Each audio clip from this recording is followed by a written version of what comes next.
If there is a message for us today, I believe it is to learn to live from our heart in love.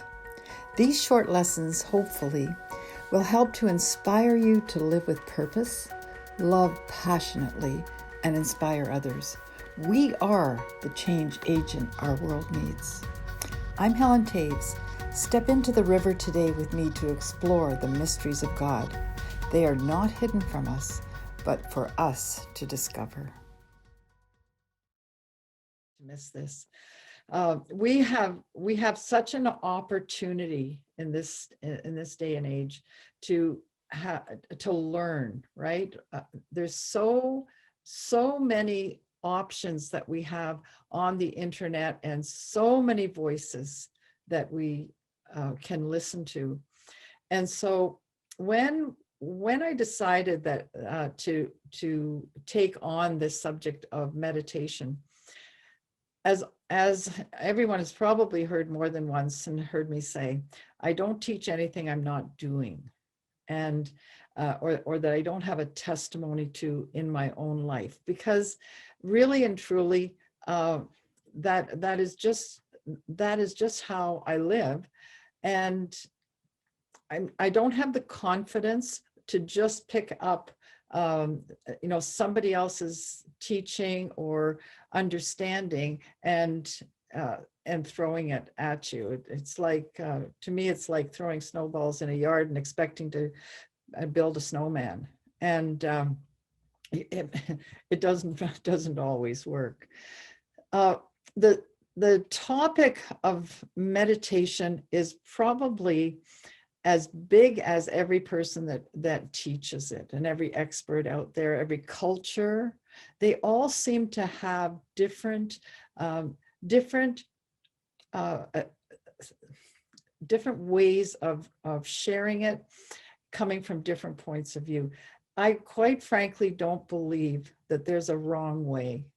If the people are teaching it from a place where they're established in their hearts, like coming and living their life from the inside out, and that works for them, then I have to say I have no judgment to it, because I have no expertise there. What's happened in my life is that there have been a few people that I've really learned from and studied with, and they are Joe Dispenza, Greg Braden, and what is his name? Bruce Lipton. The people that really have their own testimonies as well and live their lives by example from the inside out. And I like that. I like the simplicity of those teachings, and what they've brought into my life has made a huge difference. Tonight, we're going to, there's probably a lot of things that I'm going to share tonight that you already may be doing, but I know that there are people here who have not yet started on this journey. And so what I want to do is I want to unlock not just the meditation processes themselves, but why it's important that we do them. Because it's a really currently fun subject. A lot of people are talking about it, and about vibrations and frequencies and brain waves and all that.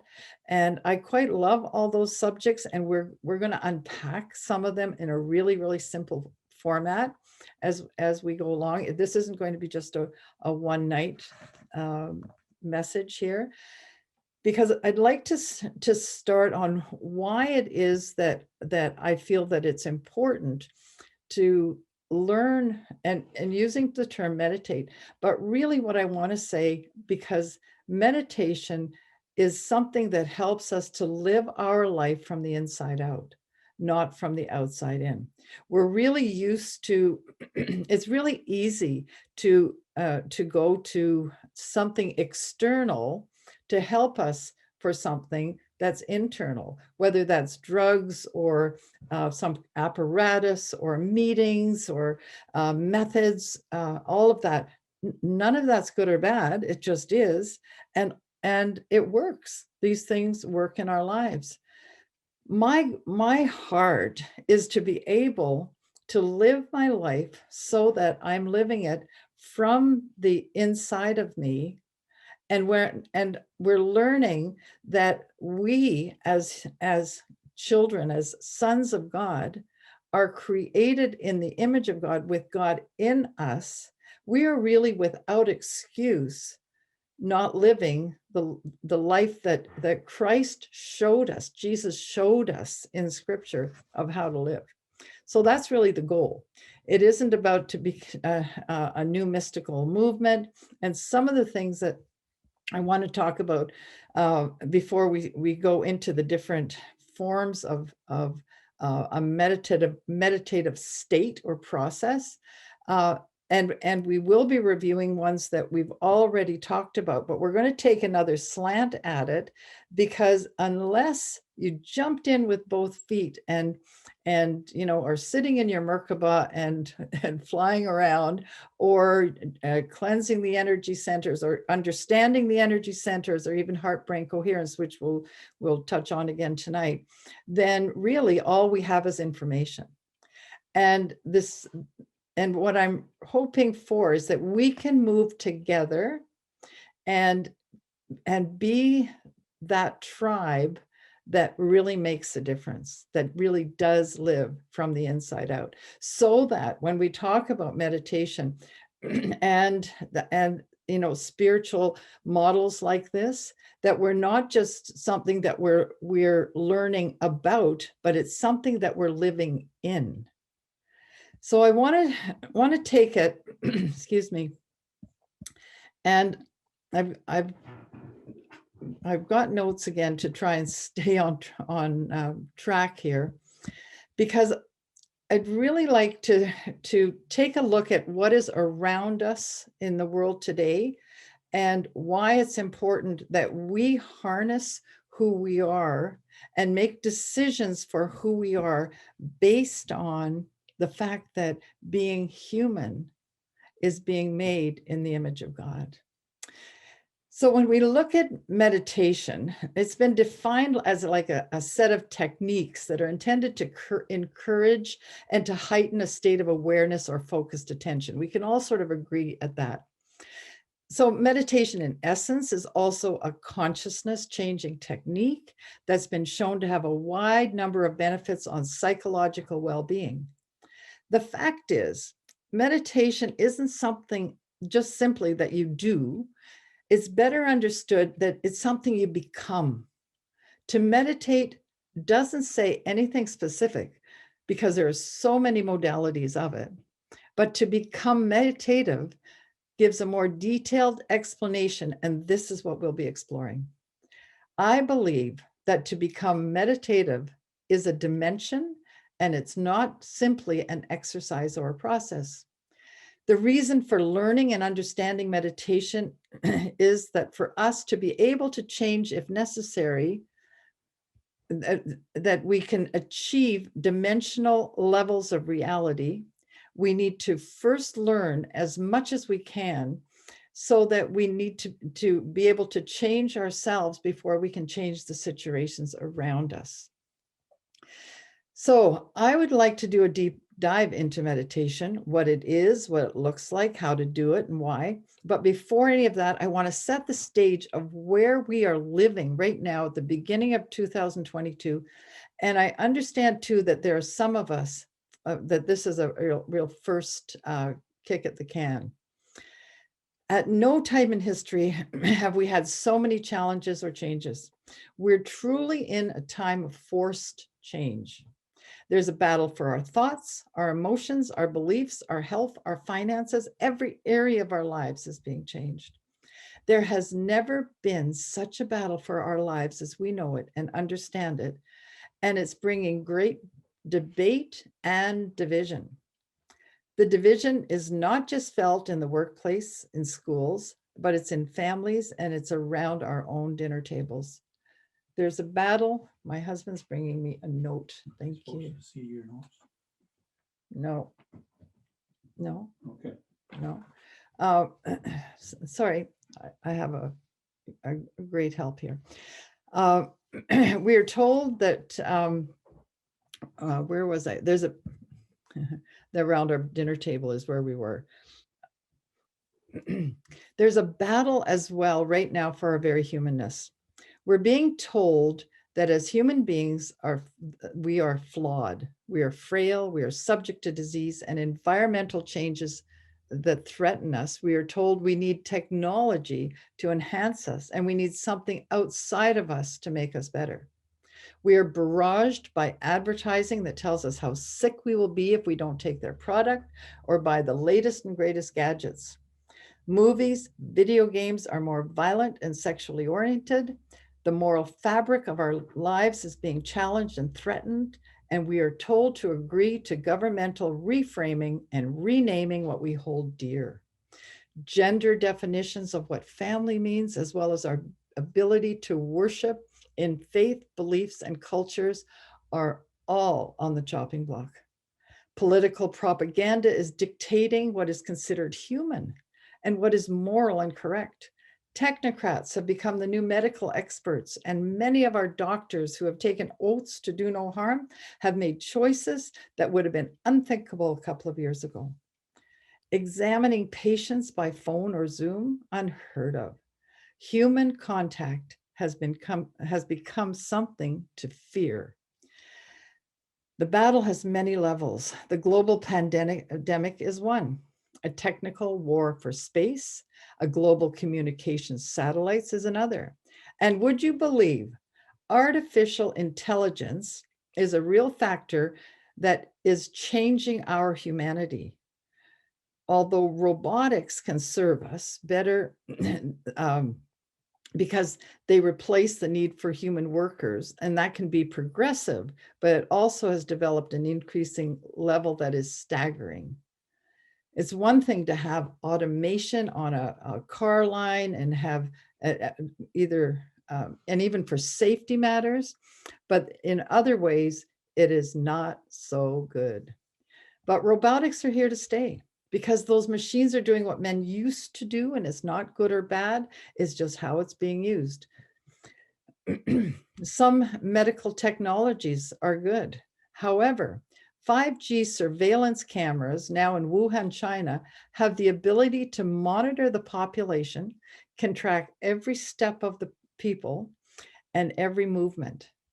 I just listened to a young man as he's talking about 5G and its effect. And he said, evidently you can stand on the sidewalk in China, in Wuhan, and say Uber, and one will show up. We now have robots that interact as humans, and they are now an accepted part of some cultures.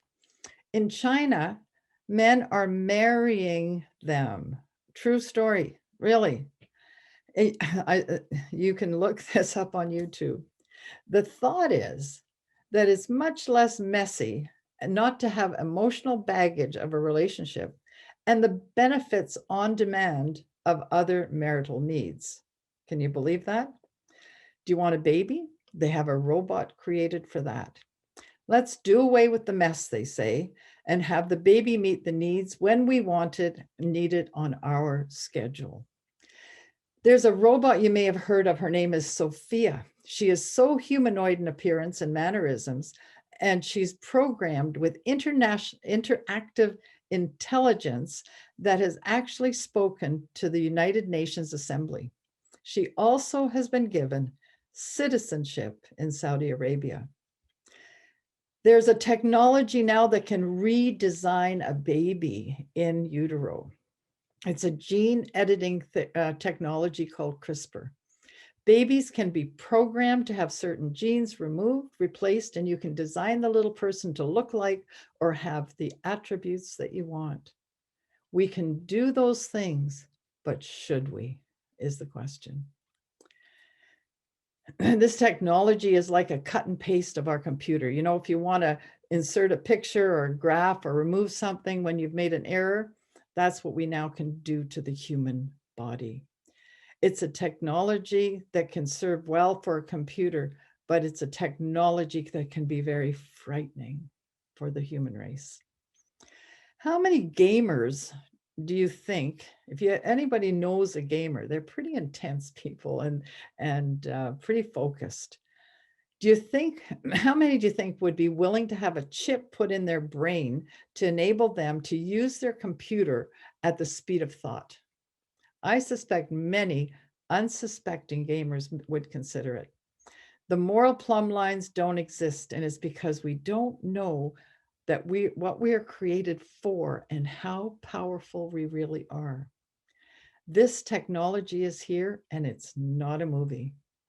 Sadly, as technology increases, so does the willingness of a large segment of our population sector to be part of the experiments. The reason I'm sharing this is because these technologies that are here are not going away any too soon. Technologies are creating consequences that are bringing tragic results. Even Elon Musk, when he spoke about his Neuralink, the chip implant that interfaces with computers, pleaded in his speech when he introduced it, he hoped that they would be regulated.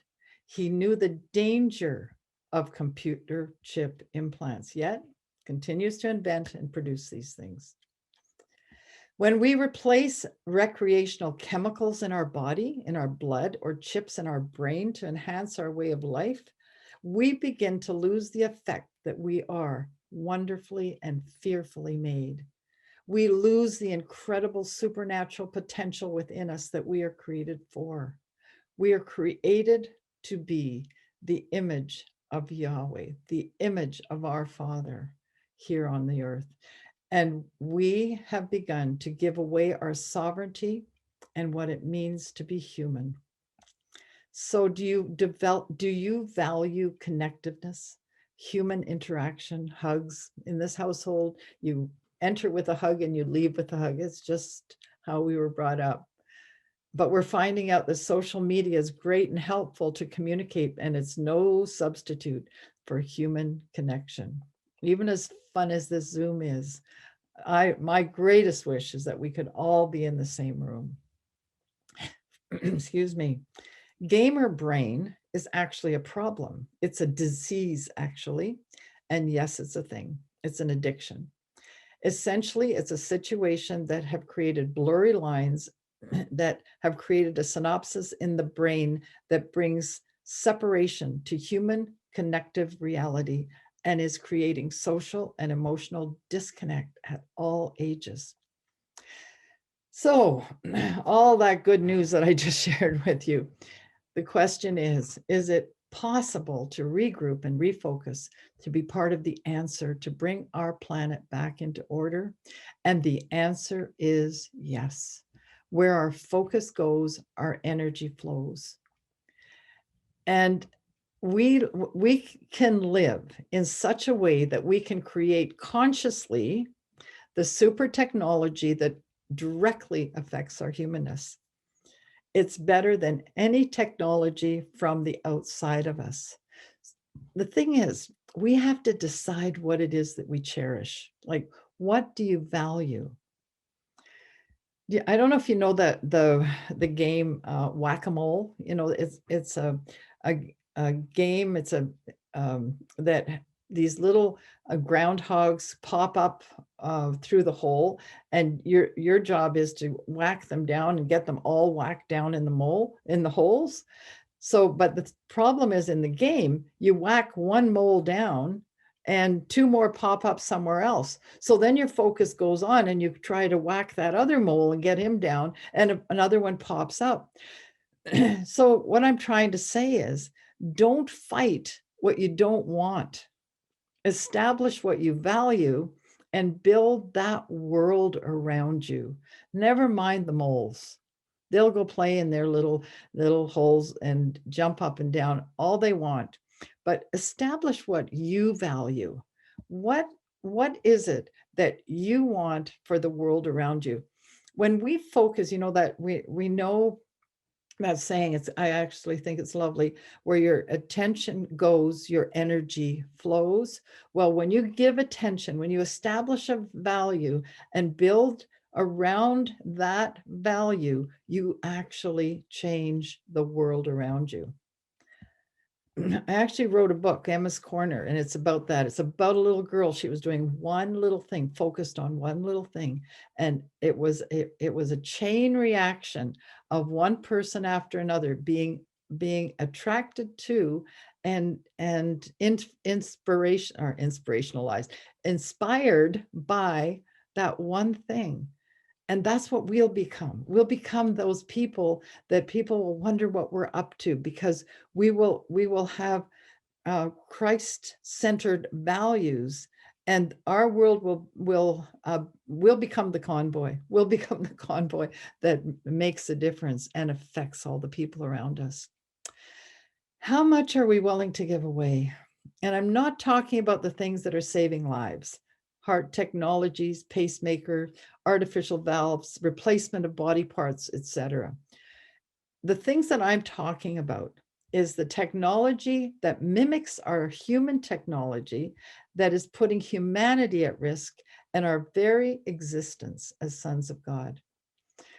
There is no external technology created today that doesn't mimic what the human body is created to do. That is why meditation, finding out the power that is within you, is so important. The better that we know how we are made, the more powerfully and purposefully we will live. We are the only species on the earth created by God that can self-regulate and release from our own body everything we need, not just to survive, but to thrive.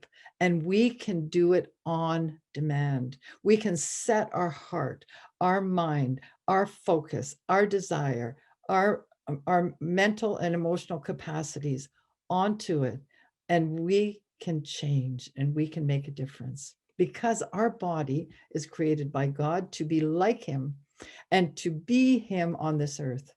We are not a random process that has evolved. There's a book I read a long time ago. I think I just bought it for the title, by Harold Hill. It was called From Goo to You by Way of the Zoo. And it was a book that talks about the theory of being this protoplasm in the goo, and how it came out, crawled out, and became human. Or as we know it, Darwin's theory, in the diagram where we see from monkey to human. We were not created that way. We have not evolved. We are human by design, not by accident. And actually, scientists agree now that humans, that 200,000 years ago, we humans appeared fully human. What they can't tell us is how. And I know everyone in this room on this call can tell us how. We arrived fully human, and our DNA has not changed. We have not evolved. There are evolutionary processes, so that is a truth, but is not true for us. We need to learn how to live the life that we want to live, and the fact that it is possible to live what seems impossible, because we are unlimited. Dr. Bruce Lipton, who's the epigenologist, says we live only in 5% of our conscious mind. The other 95% of our day is lived out in our unconscious mind. This simply means that we live most of our life on programmed behavior. When we learned to walk, it was a conscious effort, but when we learned it, we didn't have to think about it. We don't think at all anymore that we need to balance, take one step in front of the other, and we just do. Same as driving a car. We're very conscious at first. We're sometimes overcautious, careful at first. And then after decades of driving, sometimes we're so zoned out when we drive, we wonder how we got from point A to point B. It's kind of scary, but true. So if you're wondering why we're taking this road into meditation, it is for exactly this reason. We can live in a meditative state that we learn step by step. When we begin to understand that our brain waves have functions that directly impact our states of being, I believe it can help us to be more motivated to make choices for our time that would be of greater benefit for our health and wellness. And I'm going to dare to say, to be able to create and co-create with Yahweh. For instance, we're going to look at this next week. We're going to look at the brain states that and this is the reason I want to look at them, and we'll do it next week, because there are a number of them that we can consciously and deliberately access, and that we can go to, and that we can recognize when we're in a certain brain state, that we need to either elevate it or come down from it. And we're going to unpack that. I'm going to also teach on two others that I haven't heard anybody teach on yet, so that'll be fun. But there is a brain state called gamma, that when we access it, we come into a place where we sense greater unity. We don't feel separate from our world. We can engage in super focus, super recall, super learning. It's a natural antidepressant, and we can engage with intuition on demand and begin healing if needed in our body. So that would be a state, wouldn't it? That to access that would be vital, would be absolutely a vital thing to learn. And in part 2, I'm going to do that in-depth teaching and look at all those levels. Excuse me. I'm going to just skip over something I'm thinking about here. In the gamma brainwave state, it's also associated with heightened perception. And that's often the state that we get into when we are in a ascension. And I'm pretty sure most of us here understand what ascensions are, or are part of an ascension group. But if you've ever been in that ascension group and felt that you get into this heightened perception, and then all of a sudden somebody is reading something that they looked up on Google, for instance, and you've had to pull yourself out of that place that you are in, which is actually a dimensional place, to come down to a lower frequency to understand what this person is trying to speak of. We're going to look at these brainwaves to help you understand that, not only to help you to stay in a heightened perception, but to the place where you'll be able to reach those levels of intuition, learning, and problem solving without going to Google. Does that make any sense? Gamma waves, for instance, brainwaves are considered the fastest measurable EEG brainwaves, and have been equated to heighten the perception or peak mental state when there is a stimulus processing of information from different parts of the brain. They are the brain waves that have been observed to be much stronger and more regularly observed in long-term meditators, including Buddhist monks. How can we train these brain waves? Well, it's possible to change how much we experience in these different brain waves and brain states through experiences that are associated with them. So yes, we can experience, and we can change how much we experience. Conditioning and neurofeedback, practitioners and clinicians find that immediate and direct feedback on brain states, whether in form of sound, light, or even video game, can produce changes in underlying behaviors and brain states that are reflected in brain waves. This feedback seems to accelerate the learning process by making brain states more apparent to the recipient. We're going to learn how to actually recognize that in ourselves. Another important discovery in the excuse me, in the recent history of neuroscience is that significant differences in brainwaves characteristics of highly experienced meditators and expert meditators not only have different resting state brainwaves from non-meditators, but they seem to have an ability to control their brainwaves through voluntary thought control with greater ease than others. So, are we called to be the expert meditator? Well, if we believe that, then we're going to lose the plot here. I don't believe we're called to be in a program, that a new step program, for instance, to achieve a standing like master meditator. I'm challenging us, especially myself, to a place, to a dimension where we can live that functions in the reality of a meditative life here on earth. I started by saying that I believe that to become meditative is a dimension, not simply an exercise or a process. Becoming meditative is accomplished when we deepen our ability to focus and control our attention. So that seems simple, doesn't it? Until we realize we've got sometimes the attention span of a gnat. But we can learn and we can practice and we can understand so that we can accomplish that ability of focus and controlling our own attention.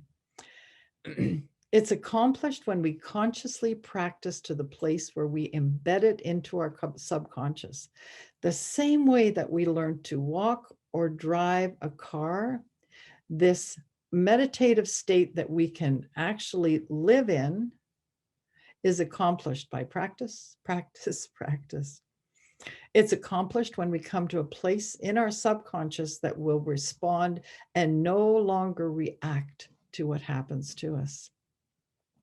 It's the times where we are in a crisis and we find ourselves absolutely calm for some reason, where the world is going nuts around us, or when people are there's a barrage of things coming at us, either verbally, with sounds, frequencies, a crisis of some kind, and we actually are in the middle of that and can see clearly what needs to be done and what it looks like when we come through the other end.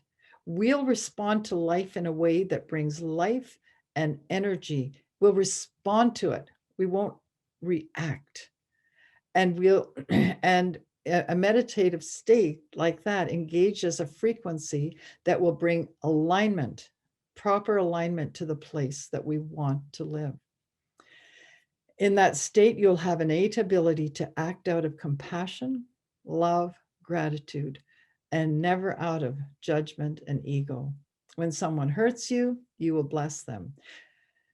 When you're in that crisis, you'll see the miracle, bring peace, not react to the crisis that in a way always brings chaos. There are many ways to become meditative, as many ways as there are people who teach it. There's no wrong way.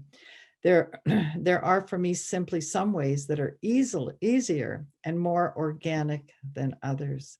And I can only teach what works for me, as I've said.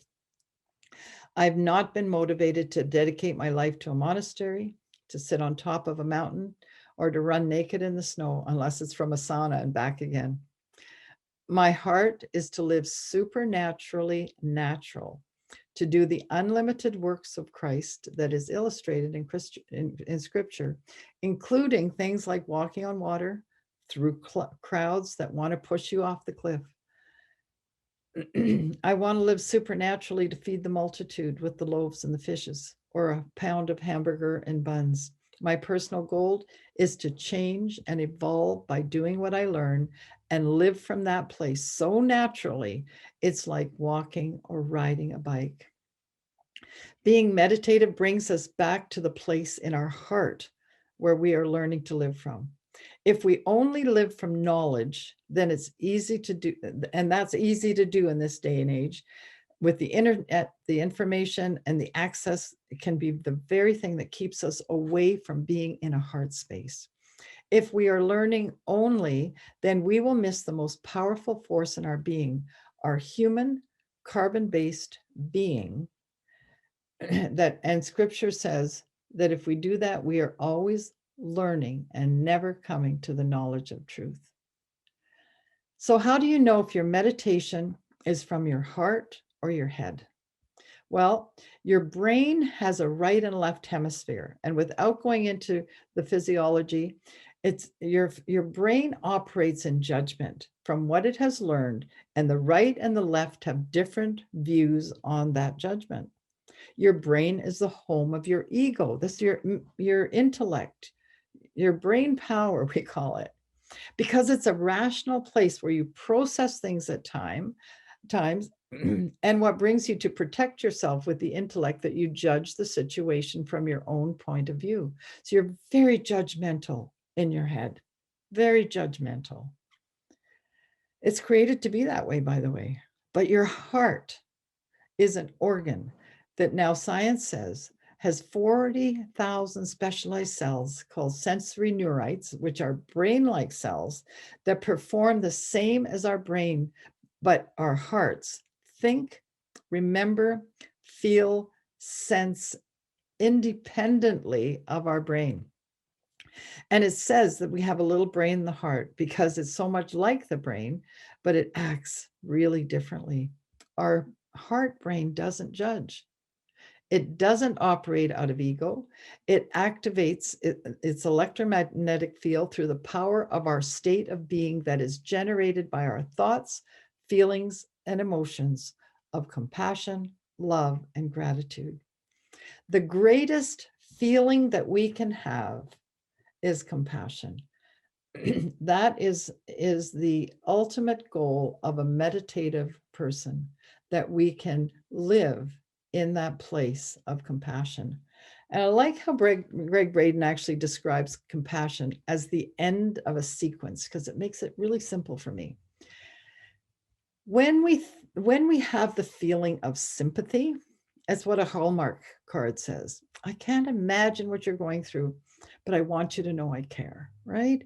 And we tear up because we may feel helpless, but we have that sympathy. We just aren't relating to the person directly, but we really do want to let them know we care. But empathy says, I can feel your pain. Now, some of you out there are empaths that actually feel the pain of another person. Some actually have had similar experiences that bring them to another level of understanding. Doctors, nurses, therapists, teachers. I'm going to throw mothers and fathers in there. Why not? Often the ones that can feel the circumstances, right? Neurologists have studies that say the same area in the brain that is shown on brain scans when there is an emotional problem, the area in the brain actually lights up. And if you do a scan on the empathetic person that's with them, that same area lights up in their brain too. So when you have empathy, it's very hard sometimes, especially if your career is, in one of those professions. Empathetic people sometimes have a hard time to shake off the experience when they get home. But in basis, that empathy says, I can feel your pain. So it's a different level than just being sympathetic. But compassion, so we're going from sympathy, understanding, empathy to compassion. Compassion is an emotional experience that accepts, acknowledges the situation without judging it and without your ego involved. There's no attachment to the outcome, so it holds space for focus for a miracle to happen. It's a place in us that feels like it wants to hug that person and hold them till the answer comes. Not give them advice, not judge what's going on, not dissect it, not say you understand. It's just that holding like a small child that's been hurt, knowing that if they will sit with you and let you hold them, that they'll be better. Compassion is sometimes said to be love, but love has many expressions and emotions attached to it. Compassion, when I feel it, and I actually feel it all the time because I do these modes of and exercises, can turn into a feeling of love. Love being different, there's a different expression of love and a feeling of love that a husband and wife have, that than you have to a child, to a parent, to a friend, even to a pet. You have these different expressions of it. But compassion, and compassion, when you feel it, can turn into that love in those places. It's a beautiful state of consciousness. From compassion, it's easy to release love, even easier to release gratitude, which we have learned is the most powerful energy that brings our state of being that's desired, the state of being that we desire, to be manifest. And if you if you're listening to this message and want to learn more and of what I've been sharing around this, you can go to the River 474 on lessons and look up heart brain coherence. It'll broaden the picture for you. But living from our heart, being meditative from that place, means that we begin to change. We begin to change from the inside out.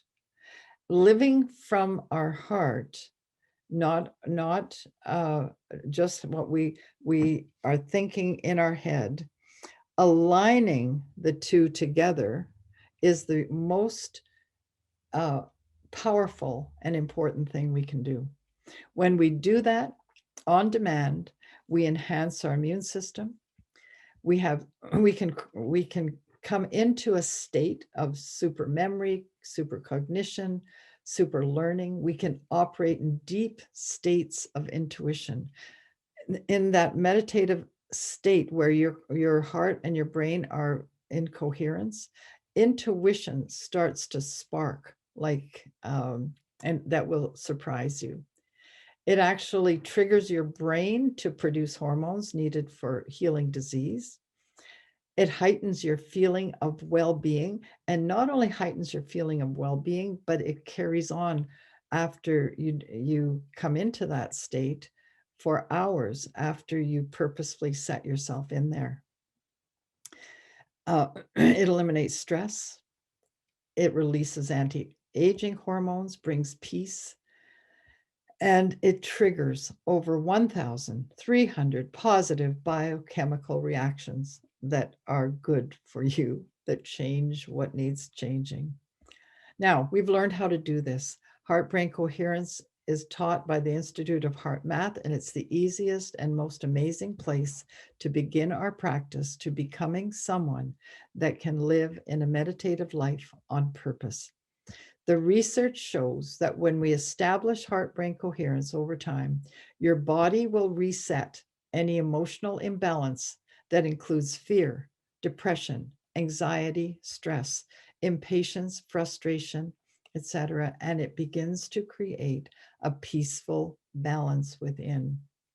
I personally experience in my life that learning that particular model of heart-brain coherence that we're going to go in is the first step into being able to go into meditative states of consciousness that are deeper and wider in their focus and can be more specialized.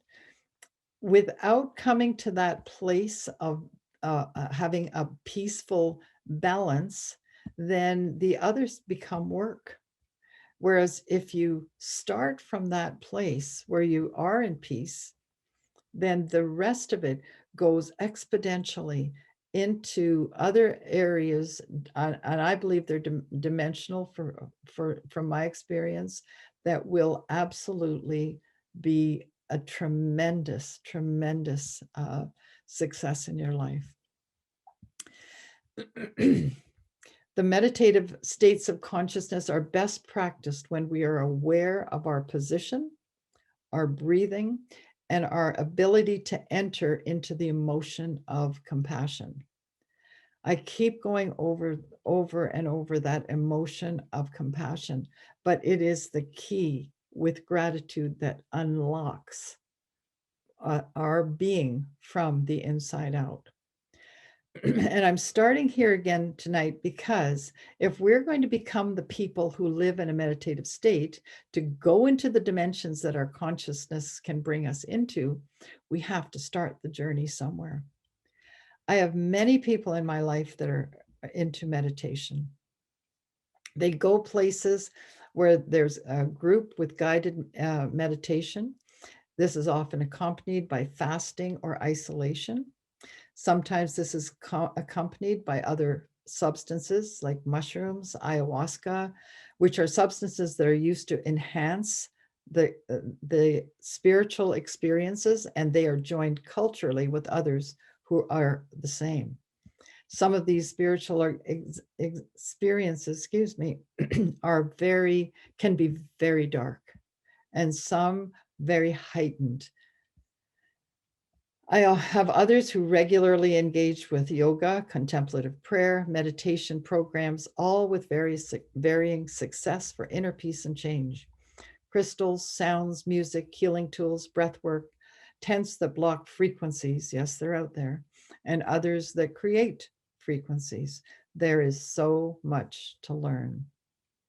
I'm looking to be the person that does not go from event to event, but lives in a meditative life instinctively.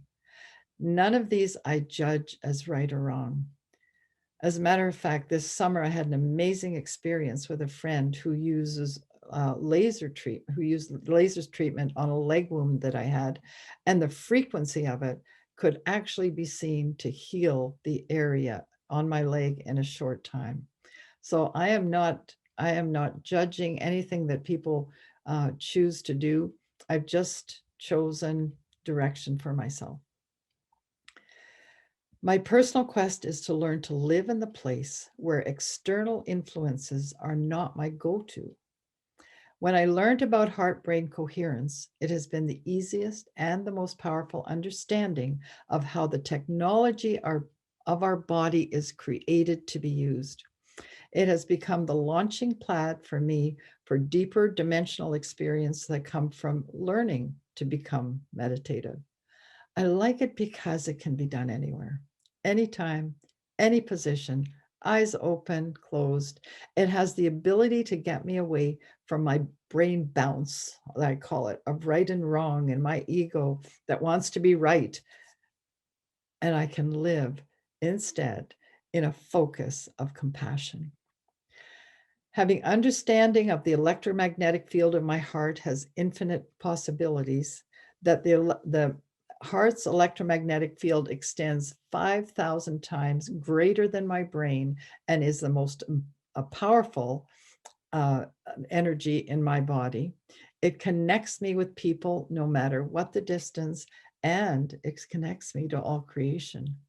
It can bring me anywhere, anytime, and connect me to miracles.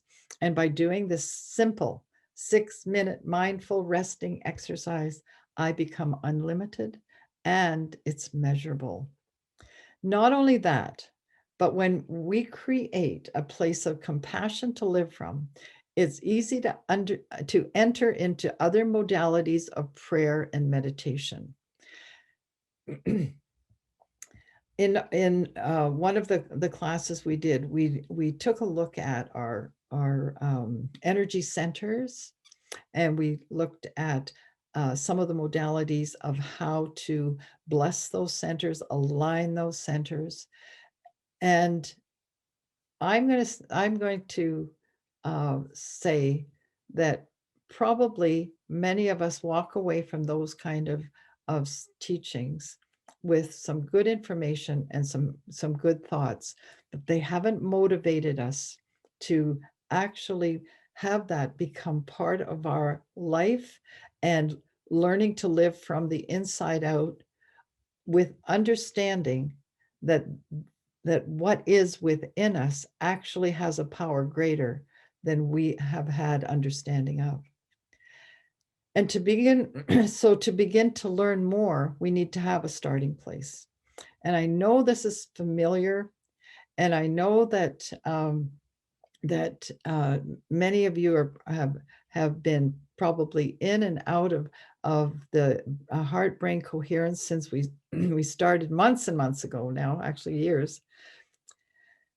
But I cannot go into the second steps until we have that basic understanding of how this is so important, that we can actually live from that place that joins our heart and our brain together and sets us emotionally into a level of compassion that can't be shaken.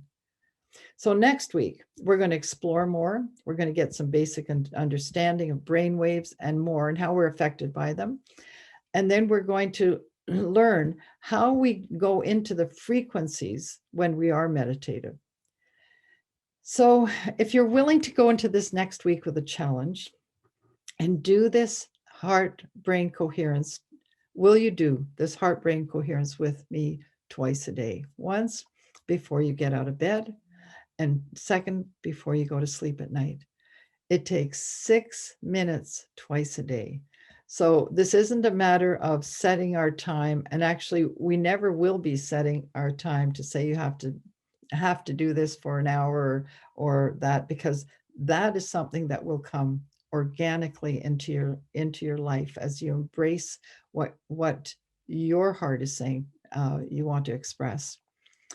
But and if you live in this state of coherence, then just carry on, and we'll join again in part 2 to other dimensional challenges. But if you're new to it, I'll walk you through it. And if you haven't done for a while, then welcome back. So remember, compassion is our goal and our resting place. So now, if you will I actually had some music here in the background. I'm going to just ask everybody if you'll just find a comfortable place. We're going to do this simple exercise of heart brain coherence. This simple exercise will give us deep access to deep intuition and heart intelligence. It will release hormones to heal, to ignite super memory, super cognition, super recall, all those things that are really important in our lives. And it's going to trigger over 1,300 positive biochemical reactions. 6 minutes, guys. So if you'll just be comfortable, take a deep breath. Touch your heart area just slightly. What this does is it gives your body a signal and a focus into your heart. We're not going to think about the things that are around us. We're just going to think about our heart space. And now we're going to breathe purposefully and regularly. Just take a breath in through your nose, breathe in. I'm going to count 1, 2, 3, 4, 5. And now breathe out purposefully and regularly the same. 1, 2, 3, 4, 5. Now just find your rhythm, just breathing in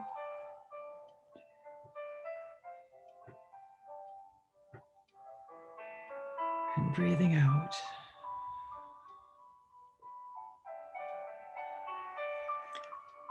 Breathing in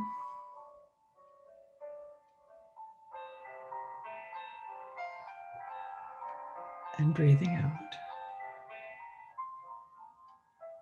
Now that's going to be your pattern. Breathe in.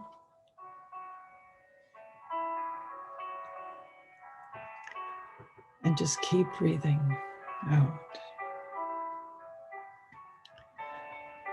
The third step, keep breathing regularly in and out.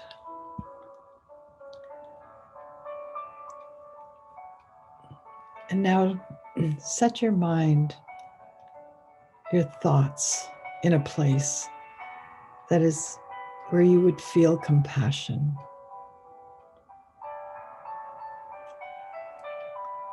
That place where there's that sense of holding something dear. It might be a memory that you have of maybe your wedding day, maybe that baby being born,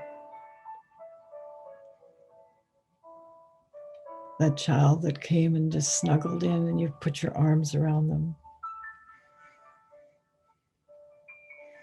When you held a friend that you hadn't seen for so long, you just don't want the hug to stop.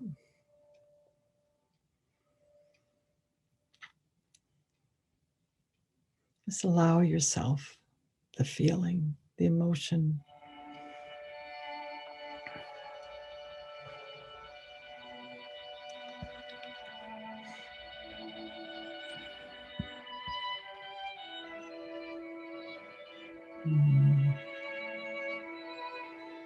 Just going to stay here for a few more minutes, just in that place.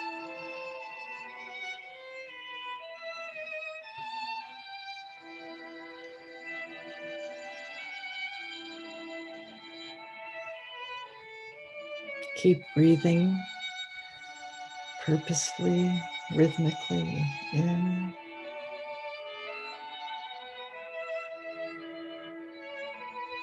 out.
So tonight, I wanted to set the challenge. We have so much coming at us, so many choices that we have to make.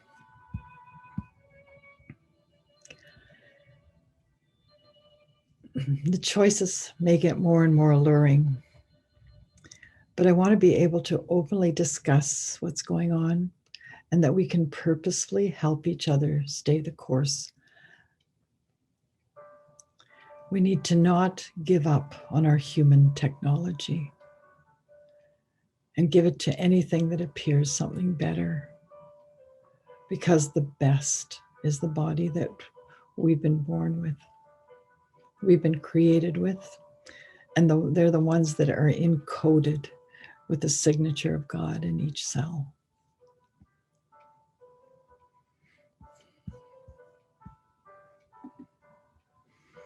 Let's come back into the room.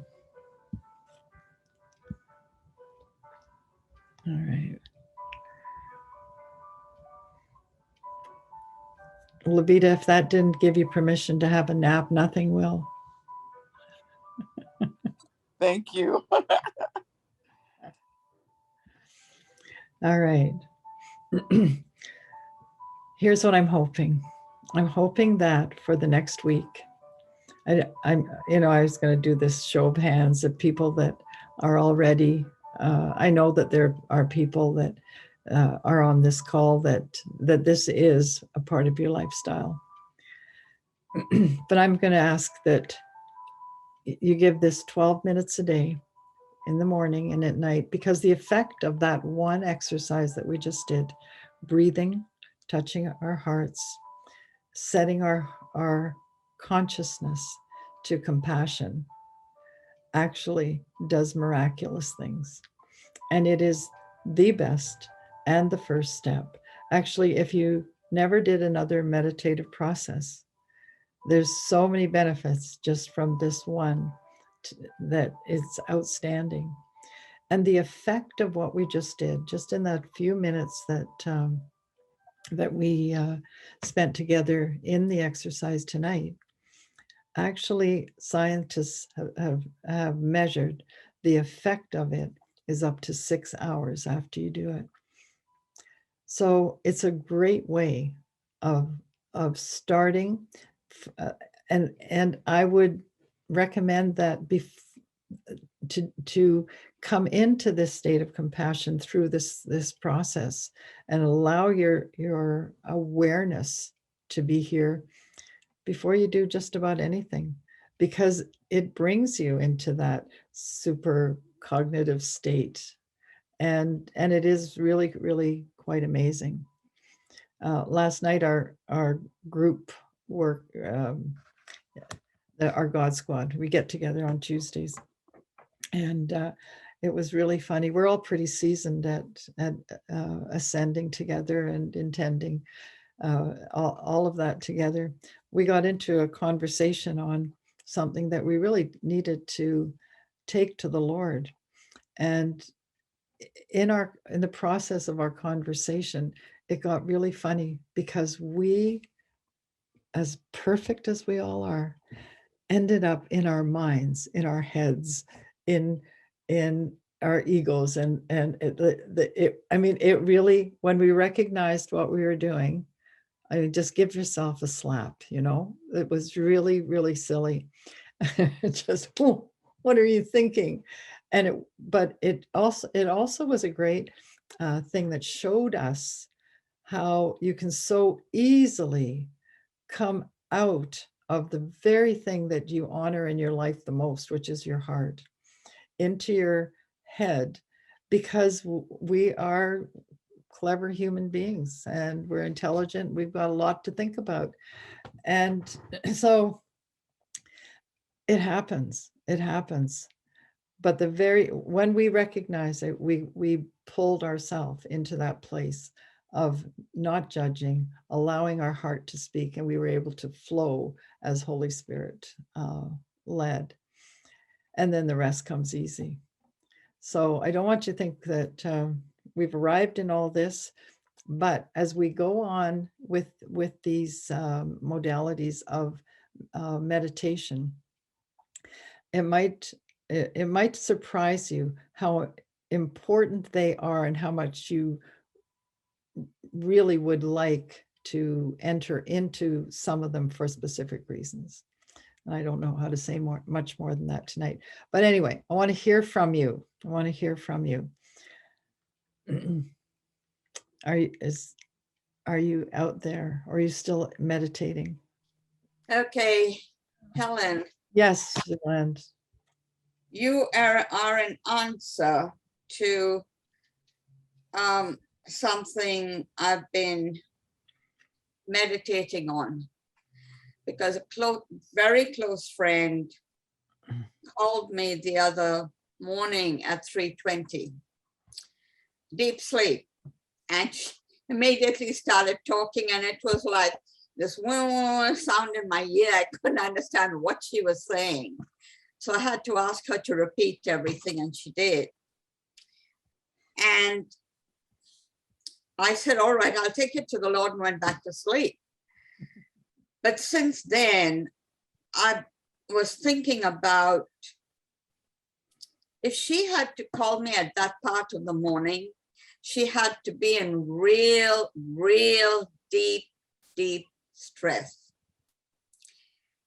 And so I've created a Zoom, not a Zoom group, a Signal group on for, on. Anyway, and the people just quoting scripture, and I'm thinking, you can quote scripture all you want, but we are human. God has created us with all of these emotions. Even Yeshua was in such deep grief that he sweated blood. So all of the scripture that you can quote, how is that going to help this person who is in this position? And the word kept coming to me, compassion, compassion, compassion. And that is what you've been bringing out today. So thank you. Yeah, I think it's the secret sauce of heaven, really. Needs to be on everything, really does. And I personally find that when I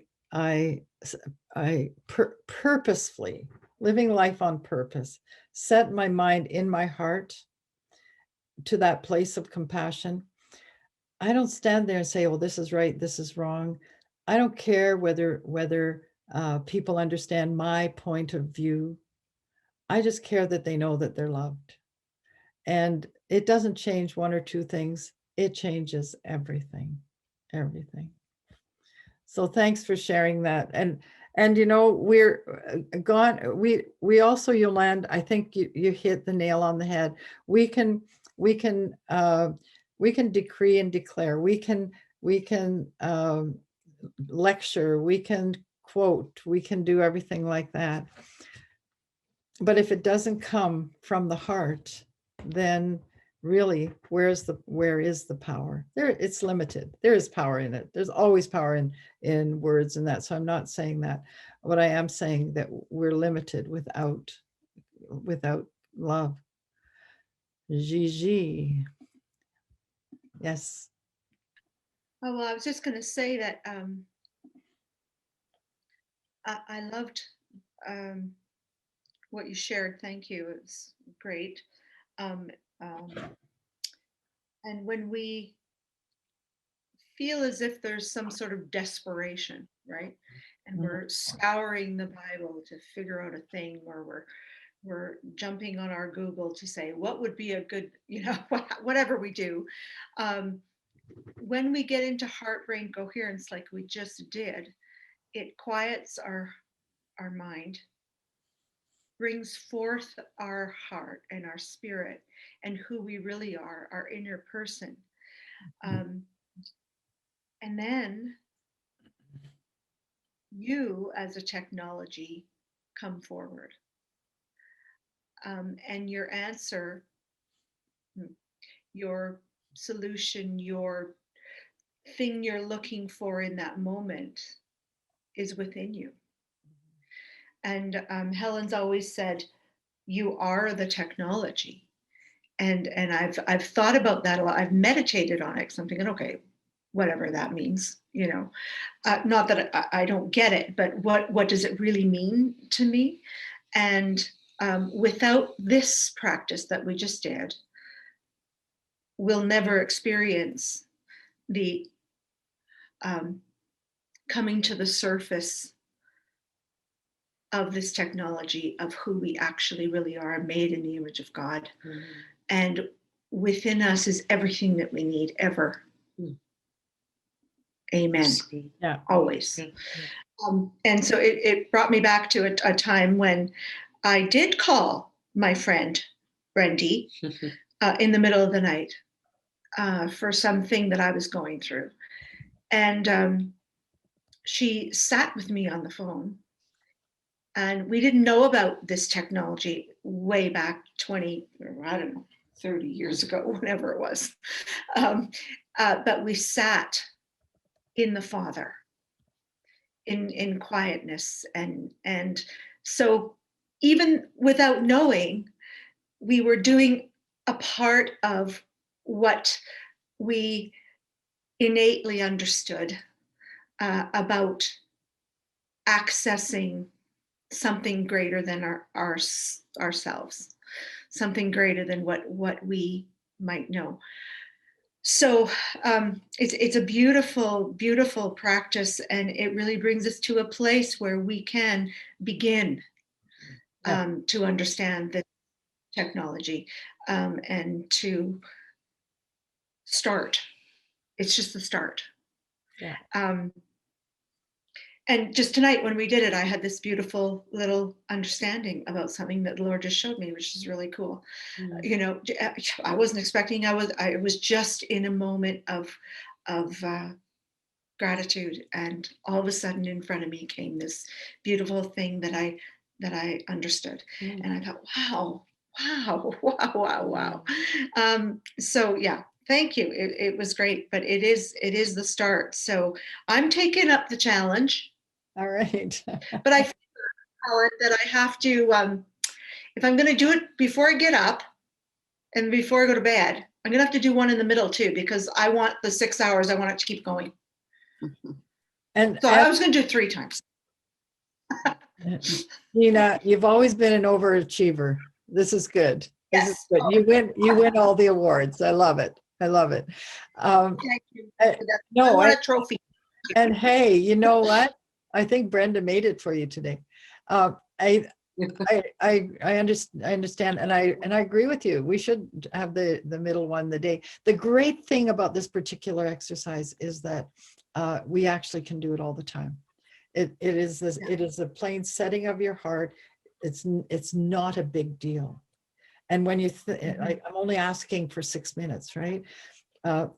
This isn't a deep dive into a commitment to set an hour aside a day to fill in the blanks. That actually won't come. What will come through this, the understanding of what we're going to go into, is you're going to want to have the hour of a day. It's not something that you're going to want to feel guilty about.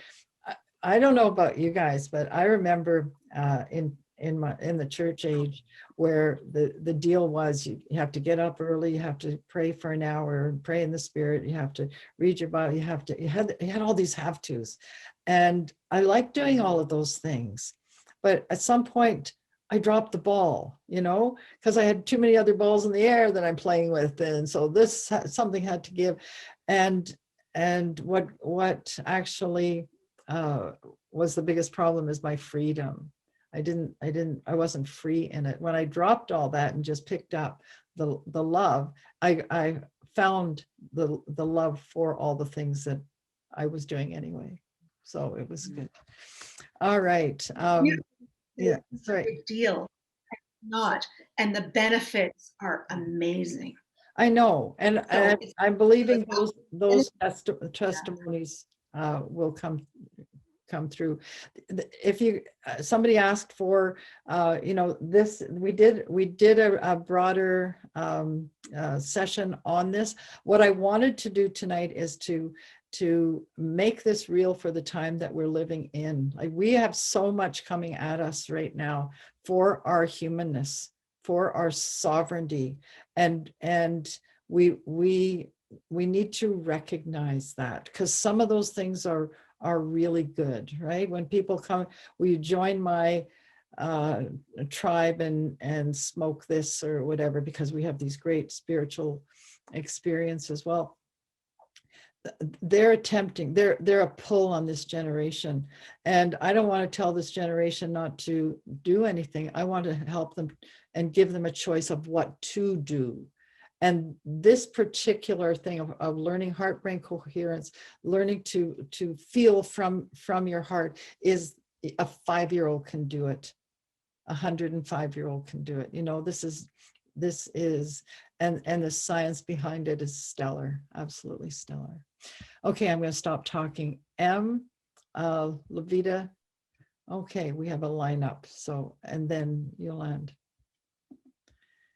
So yeah. I really appreciate what you had to say tonight, Helen. And I mean, you touched on so many different things, and I know that there's you've mentioned the mushrooms and this and that, the energy centers and crystals and gems or whatever, all those different things. I remember years ago, because I was raised Catholic, when I first came to the Lord, I questioned the Lord about the rosary. And he just said to me, he says, it's a tool. It's a tool for people who don't think they know how to pray. They believe they need to have this tool to do it. And so, I didn't judge anymore. I just thought, that was it. But it was interesting this morning, and I know I mentioned to you that I had listened to a 528 hertz frequency meditation, kind of a cleansing thing. It was beautiful pictures of all around the world, as well as the music, and it was wonderful. And I just kind of sank right into it. I did some journaling. I call it creative writing, because at one time in my life, I had been doing so much journaling that I hated it, because all I did was cry. So I had vowed that I would never journal again. So now I call it creative writing. Okay, so I'm moving past that. But anyways, you had mentioned about all those different things and about perspectives, your point of view. I actually had struggled over this last week, specifically the weekend, about something that was going on in my life. And I recognized that my perspective was different than the other individuals, and that I could not judge them because they came from their own perspective. They were raised in a family with a dysfunctional family, as we all come from dysfunctional families, just a different level and different area. And his perspective is different than my perspective. I felt I wasn't being heard. But what I ended up happening to me was the Lord revealed to me that I had got myself stuck in the muck and the mire of point of view, perspective. My perspective was right, his was wrong. Therefore, this was needed to be changed. Well, I liken it to, you're walking in the mucky area, and I don't know, those who have been on the farm, you walk in rubber boots. Well, you get stuck in the muck and you can't get that boot out. So you don't want to leave it behind, because you'll get into trouble. But out of what the Lord showed me was that when I get stuck in that muck and mire, I'm focusing on that perspective of others as well as my own. And I not only judge them, but I am judging myself. Yes. Because, judgment is a form of self-judgment. Okay. So I had to choose to send love and forgiveness to that other individual, even though it really rubbed me raw for a lot of hours. Actually days, but anyways, I'm just messing up here. But when I recognized that I needed to do this, I got to do this. I got to to freely love and forgive that individual out of my mind. I call it my mind, which is your heart brain is what you call it. I call it my mind, because then I was in the right stance. I had moved. I forgot about the rubber boot, leave it back in the muck and the mire. I actually stepped forward and ran towards the freedom of no judgment, no ridicule, no whatever.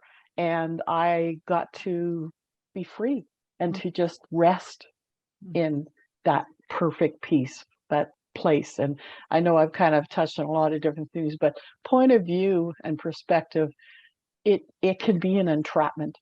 And we what each one of us need to do in order to be free is to set that all aside. And with everything that's going on in the world, there's a lot of crap going on out there. But it, like you said, it's happening within our own lives, around our tables. And we just to love one another. And hey, he's on his journey, I'm on my journey, and you know what? We can be on our separate journeys going along the same way. So I'll stop now because I'm probably touched on too many things and I'm blathering. Love you all. No, that was very, very, very insightful and helpful. And I love that we can embrace our differences, so that we're not trying to create a cookie cutter generation of this is that and this has to be, or else you can't be in the club. That was really good. Awesome. Thanks, Sam. That's really good. Thank you, Okay. Helen. Avita's next. Two things happened while we were doing that exercise activation. I'm not sure what to say, but the teaching was wonderful. But two things happened for me while we were doing the breathing, and I took your pattern when you counted 1 to 5 for the inhale and the exhale, and I tried to stay with that. Well, two things happened. This is what happened. God took me back to a visit in heaven. I saw what happened when I went to heaven. And then he took me to the ocean front from when I was just in Hawaii. And then I kept breathing. And then I felt compassion settle in my heart.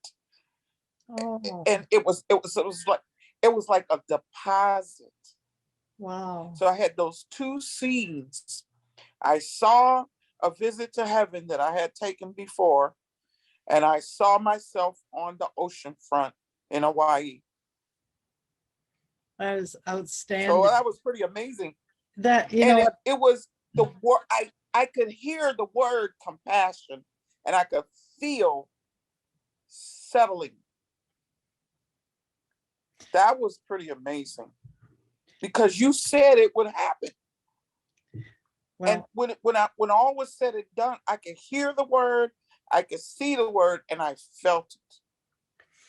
That was from those two scenes. That's what I saw and experienced while I was breathing. Two different, totally unrelated in time and space.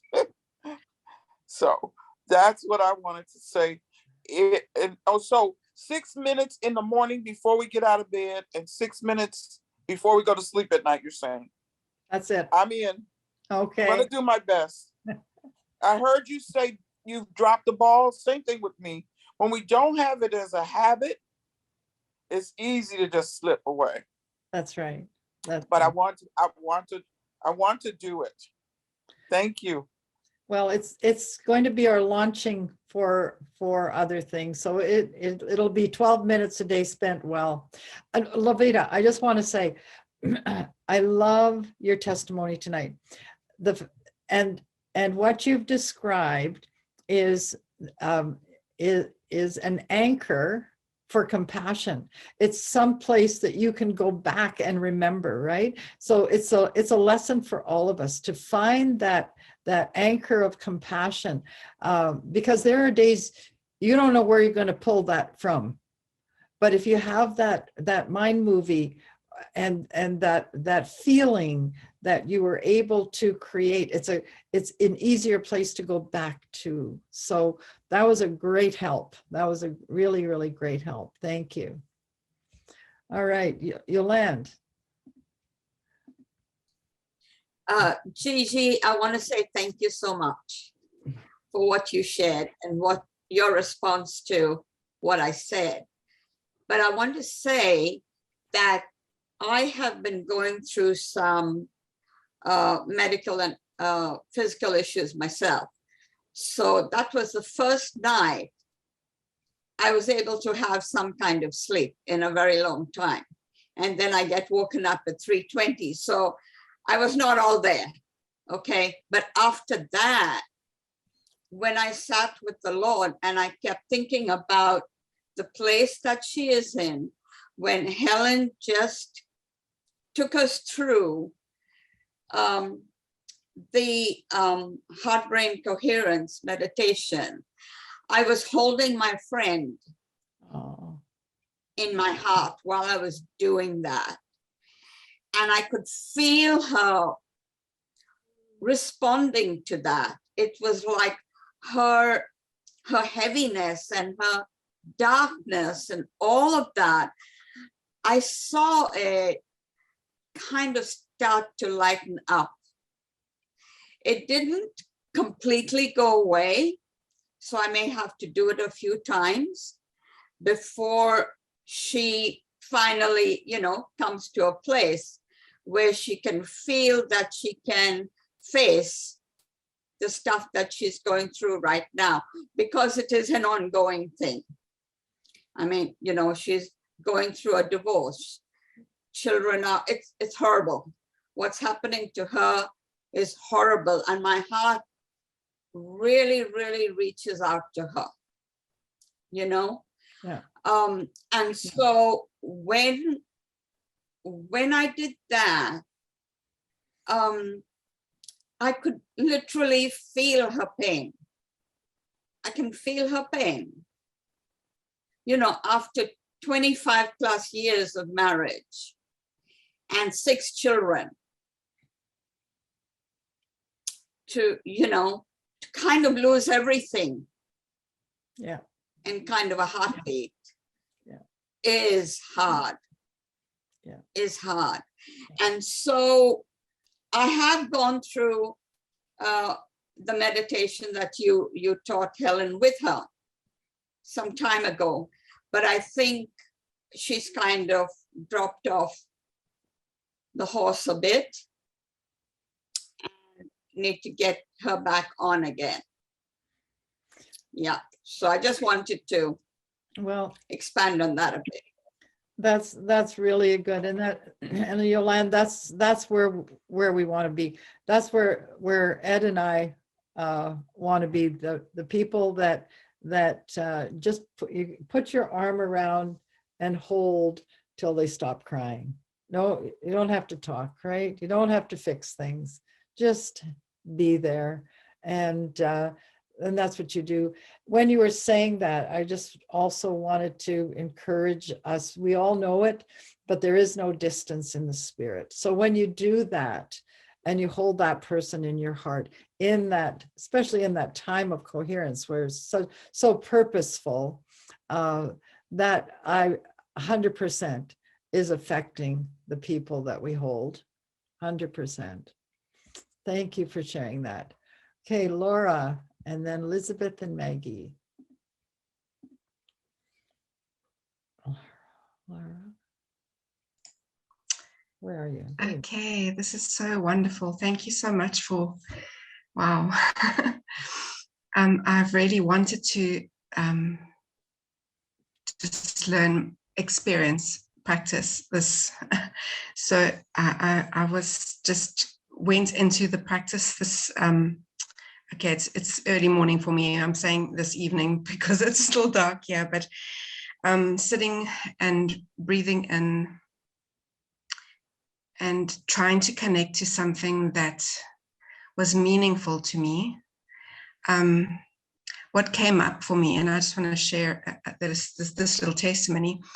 I have shared before that I was adopted, and I found I was connected to my birth mother when I was 37.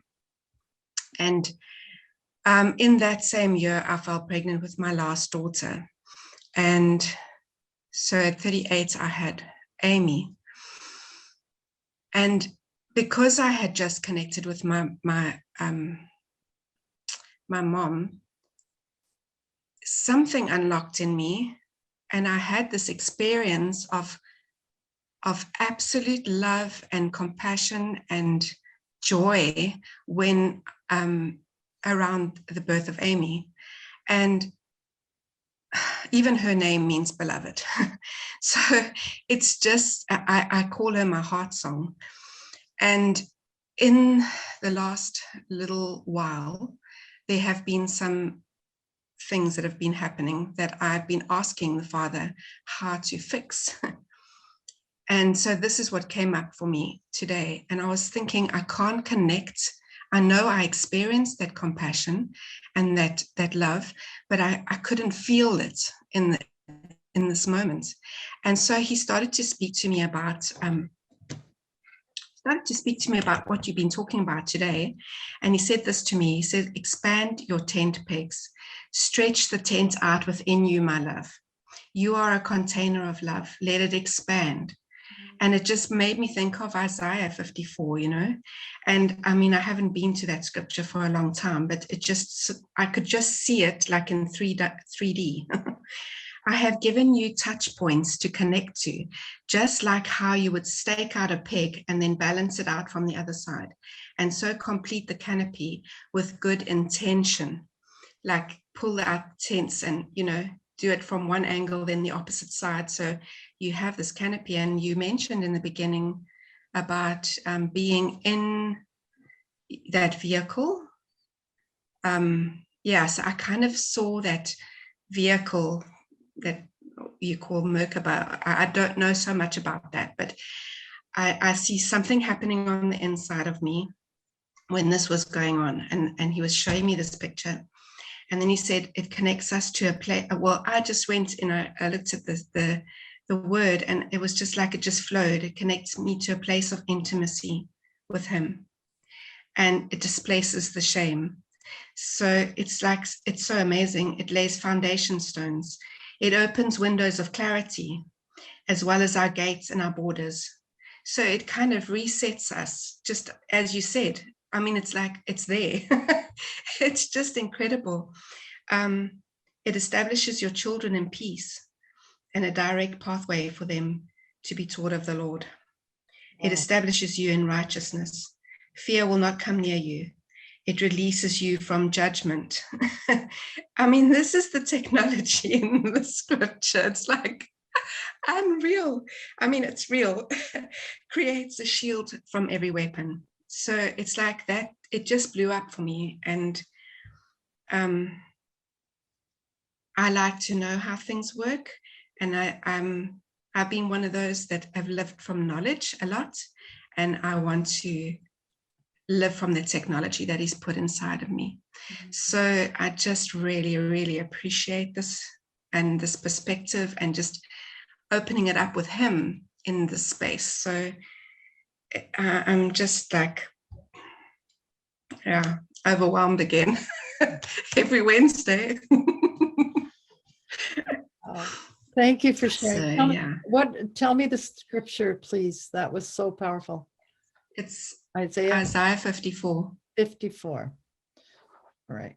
Okay. I'm going to spend some time soaking in that. Thank you, Laura. That was absolutely so touching and so encouraging. So encouraging.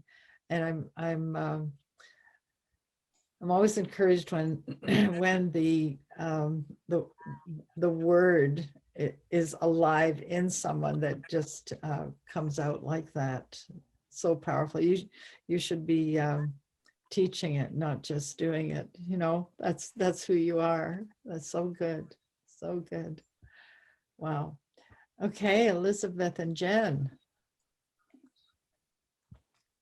Yes, hi. Hi. So, so every time we've done it before, I know you've said compassion or gratitude, high emotion, and I've always gone into gratitude.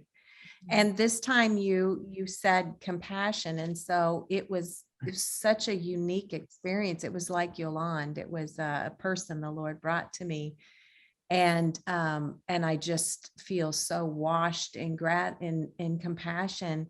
And I'm wondering, is it either or what, or do you let the Lord bring the emotion, like the one that he's has for you, or does it matter, or what do you think? I think that is Is it probably, basically, it's a fabulous question, and I'm glad you're asking it. That is really, really good. So I zeroed in on the compassion tonight because it's a little bit more challenging for people to come into that place of compassion. Because sometimes we say, oh, well, I know what it feels like to love something, but the variations of love are many. But that true compassion of holding is really key to the other areas that of our study as well, you know, into the intention modality of prayer, for instance, of being able to be compassion for the people or the situation that we're holding. So is one better than the other? No, they're just different. Gratitude, once you get to that place of entering into that compassion and knowing it and feeling it, and then there's an automatic progression to release gratitude for it, right? And that element in there of gratitude is releasing it to God, for it's sort of the action of it all. Because when we're grateful, that's when everything starts to shift and starts to happen. That becomes our reality. We bring in what is already there into being. So no, they're elements of how we work, our technology works, and they have just like it's not wrong to have sympathy or empathy, right? They're just different. But we want to land in the power place, which is always love, and release that with gratitude to the Lord, who is love. Does that help a little? Okay. sorry, I lost my You're- screen. Yes, it okay. does. Thank you so much. Yeah, okay. Give Jen a hug for us. I will. Maggie. Yes, that's truly wonderful. Thank you so much, Helen, and also for all of you who've contributed. It's been really helpful. Today, I was feeling particularly compassionate towards my daughter, who's in hospital at the moment, labouring. She's kind of like been on labouring for the last 2 days with my grandchild. So I was that's what I was focusing on when we did the exercise. I was looking at gratitude. I was focusing on gratitude earlier, but so it was interesting to now shift and really focus on compassion. I didn't realize about compassion, so it's quite useful to know that this is something else that we can kind of focus on. Although I think that the Lord just brings to you, doesn't he, what you need to focus on. And today I was focusing on gratitude. In the exercise, I was focusing on compassion because, as you know, it's COVID restrictions, and I'm unable to go into the hospital because I would be there, you know, as a birth partner. But you can only have one birth partner, and because of COVID restrictions, they're not allowing, you know, parents or children in at the moment. So it's particular. I'm feeling the compassion for her because she's on her own and she doesn't want to be there and all that kind of stuff. And I just want to be with her, but it's just not possible because of COVID. So I'm having to really just kind of in the spirit. I said to her, I am with you in the spirit. And, you know, I see myself going into the hospital and just finding her, because I kind of know where she is, and just trying to speak words of comfort to her to help her along this time. And so this is a really great tool that we can use in times like these, which I mean, these are trying times, as you say, but it's also exciting times. Yes. It's trying times and it's exciting times, because if we can learn to engage in this way in these times, then I think that's it's truly exciting, and there's just so many things that we can achieve. And as you say, this no limitation. I like that, and I think I would like to embrace that as part of my mantra for the year. But one of my I am visions this year, I've done a 6-month vision board, is to meditate. So again, this is perfect for me, because it's actually giving me pegs to hang stuff that I've learned from the heart cohesion previous teaching that you've given. And yeah, so it's making it a lot more, bringing it alive and making it more understandable for me, because it's kind of a new journey for me. I'm conscious that a lot of you have gone on a little way, but I'm catching up, and I'm really enjoying it. So I just want to say thank you again for you know, your teaching and the encouragement that you've given to us and to the others on the group. So bless you. Thank you so much. Well, Maggie, thank you for that. Our hearts are with you. You have a room full of people now that will set our hearts to your daughter, and for her comfort and ease to deliver this baby. So we'll be with you. Yeah, thank you. She's 36 weeks. Just you could potentially she's looking at delivering a premature. Okay. She's 35 weeks premature baby, because the heart rate has been going up and down. So she's had to stay in. But they're saying to her, you can go home, and then they say, oh no, we need to stay in, and then you need to go home. So there's a lot of Okay. chewing and frying. Okay. And anxiety around the health of the baby. Yeah. Okay. But I'm trusting God. Well, Yeah, thank you. but, Thank it's you gonna for be sharing okay. that. We will you know, ascend Thank over you. that situation and just allow Thank you the so Lord much. to Thank you so much. embrace her and you. That has to Thank be you really so much. difficult. Thank you. Yeah. Yeah, it is. Oh Thank my you so God. much. Bless you, darling. Okay. Yolande and then Jacqueline. Where are you? Okay, Maggie, as you were speaking just now, I was seeing your daughter lying in bed, and I saw Yeshua. It's like this, what do you call it? Not the stethoscope, but like a connection from his heart to your daughter's baby's heart to regulate it. And I kept seeing it going back and forth, and that the little baby's heart kind of started to calm and slow down and come into a beautiful alignment with Yeshua's heart. Okay. I just saw it so clearly.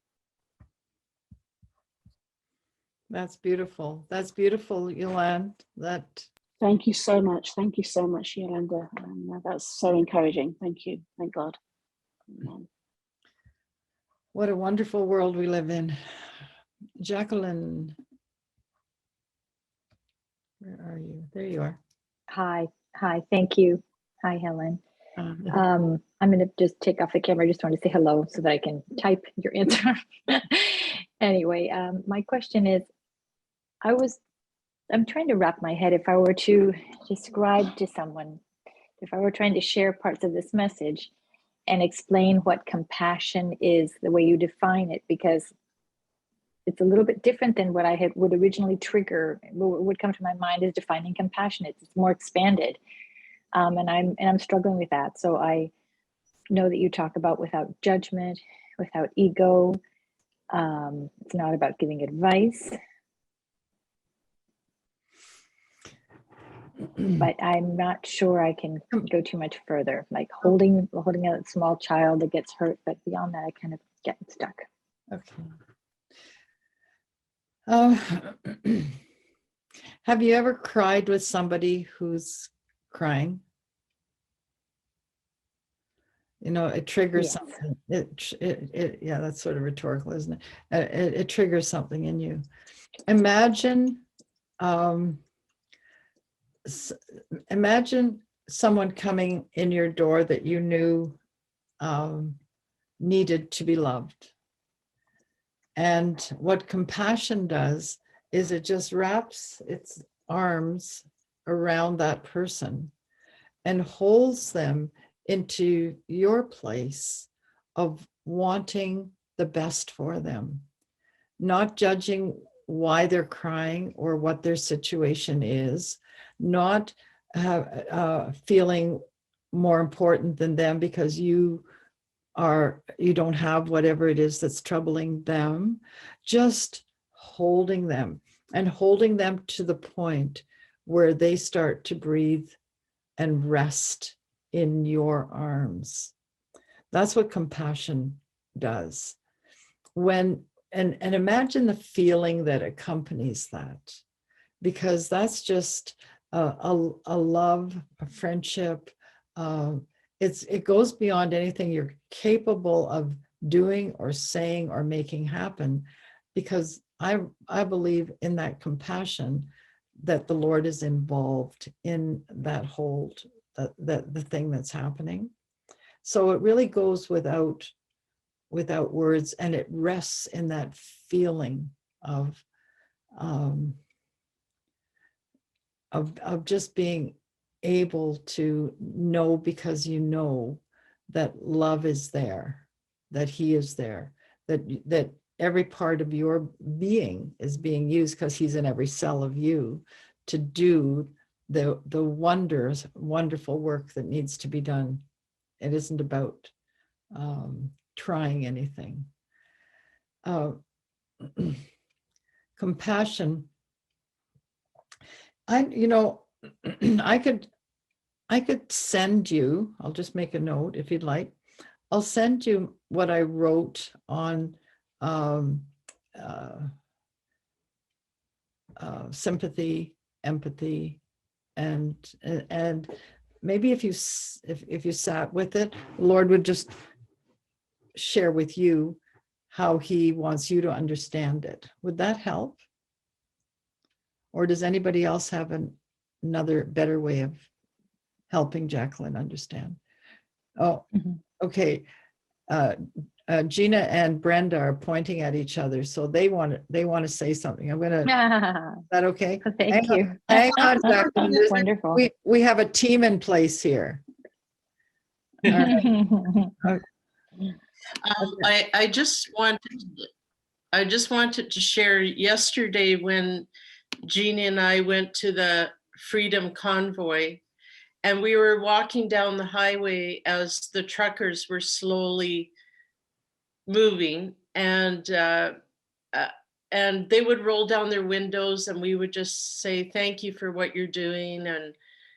And so there's this one trucker that Gina and I were talking to, and he looked in our eyes and we looked in his eyes, and we were just moved with compassion for the passion that he had for freedom for Canada. And we just connected with that. And we all, the three of us, just had tears in our eyes and just broke down crying. It was so overwhelming. It wasn't just a feeling, it was a spirit of compassion. And when I just think of the scriptures in the Bible, when it's some of the greatest works Christ did was when he was moved with compassion. And so Yeah, compassion is very powerful Mhm. and very moving. So I just wanted to share that with you. Thank you. Thank you very much. Jacqueline, that was brilliant, and I know that Gina's even crying now at the thought of it. She was carrying that emotion when she came into meeting together last night, and it was sort of that overwhelming. You can't put your finger on it, but it's a sharing and caring and loving a stranger. Really, it was beautiful. Jacqueline, is that helping at all, or are you still? You know, it's silly. I just am so, I have to figure out how to say this politely. I'm so I'm so you know, silly about just wanting to put everything into a box and a category. So what you're saying is what the example I just heard from Gina is completely what I understand compassion to be. But I guess I just struggled distinguishing it between sympathy and some of the other terminology. It's just semantics. I'm struggling with semantics, but I think I get compassion because I feel like I feel it often. I really, Yeah. So anyway, I don't think the feeling is strange to me. I just don't know how to put it in a particular box if I were to describe it to someone. That's all. That's not important at this point of getting the message. So that's good enough. Well, you know what? The fact that you're saying that you feel it and it's a spontaneous thing in your life, that's brilliant. And that's what we want to draw on to settle yourself in that breath, because he's the breath of that life, right? Of compassion in you. So you're probably engaging in it and feeling in it, and maybe need to kick the box to the curb. Just do it, just enjoy it. Is that, or do you need the box? Forget the stupid box. Okay. Just go with it. Thank you. Thank you so much. Okay. Amanda, thank you. You've been very patient. I just going to quickly say that, yeah, like I've for years, had lots of different people, like Christian and non-Christian, well, not only one non-Christian, but a lot of Christian circles, people teaching about meditation and different ways and different things. And it's just been so complicated. And so I'm just really, because obviously I'm new here, but it's really awesome that you've just given something so simple and so easy for me to just implement into my daily life. So I'm definitely going to be doing it. And yeah, I think I was kind of at first the same as, I can't remember the lady's name that spoke just before, sorry. But we're trying to put it into a box, is that sympathy or is it empathy or is it compassion? But then as people were sort of sharing about the different stories, I was like, okay, well, that happens to me all the time. Yeah, so it's just those feelings, it's probably just merged because it's just part of who I am, so it's how do I define that one from that one, because it's all just merges together. So yeah, it's good. Thank you. It's really helpful to have that as a tool to implement. So yeah, I'm going to totally be practicing that. Okay. It's good. All right. There's no test next week, but we'll see where we stand. Thanks, Amanda. I appreciate that. Laura.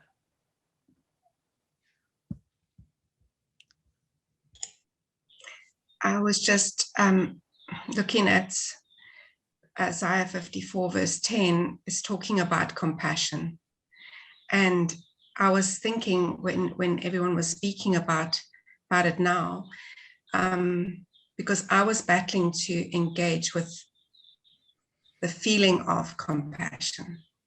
I know I'd experienced it in the past, but I wanted to engage with that feeling. So I was actually saying to the Father in the time, I want to engage in your heart with what you are feeling. It's kind of like connecting with his compassion.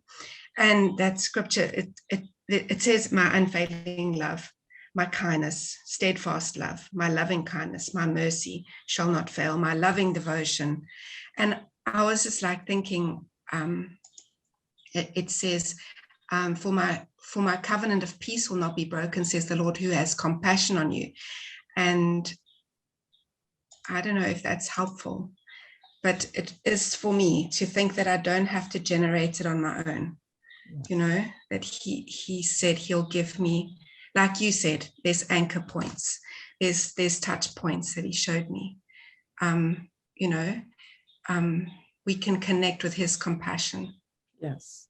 Because sometimes yeah, it's like that feeling is not there. There's too much numbness, and the barriers are still in place in myself, that need to be, it needs to be practiced out. So I just appreciate maybe that perspective. You know, that's really, you've touched on some very, very important parts, Laura.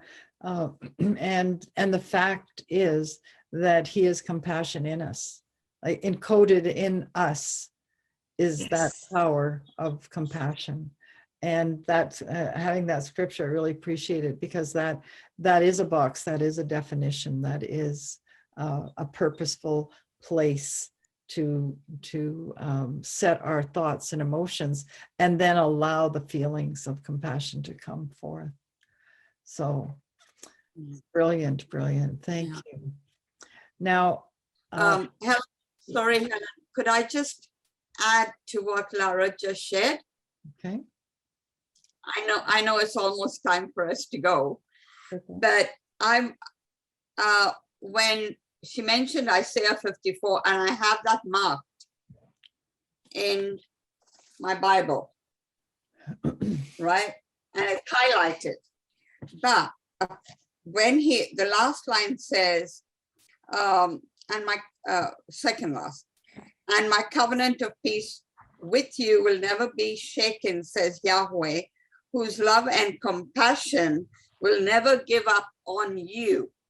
And then it goes on to say, you unhappy one, storm-tossed and troubled, I am ready to rebuild you with precious stones and embed your foundation with sapphires.